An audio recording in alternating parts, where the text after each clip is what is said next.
Si Sulistiawati antar anak gadisnya kuliah penampilannya disorot.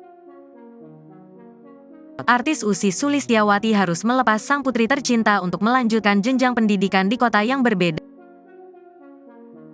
Sebagaimana diketahui, kini putri sulung Ussy Sulistiawati dan Andhika Pratama, Nur Amalia Putri telah memasuki jenjang perkuliahan.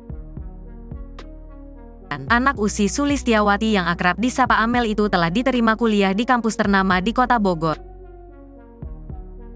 Sebagaimana diungkapkan oleh Ussy Sulistiawati beberapa waktu lalu, Amel telah diterima kuliah jurusan kedokteran hewan di Institut Pertanian Bogor, IPB.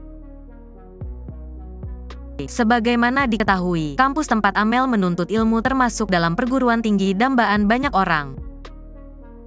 Nur Amalia Putri @Amengs yang tahun ini insya Allah jadi anak kuliah di @ibofficial, tulis Ussy Sulistiawati pada tanggal 20 April tahun 2023 lalu.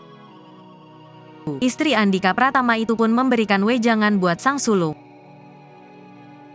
Kamu tahu betapa aku bangga padamu, yang akan selamanya jadi gadis kecilku. Tetap jadi anak baik ya kak, dimanapun nantinya kakak berada, pungkasnya. Baru-baru ini, Ussy terlihat mengantarkan sang anak ke kampusnya. Hal ini sebagaimana yang terlihat dibagikan oleh akun Instagram @ussy pratama.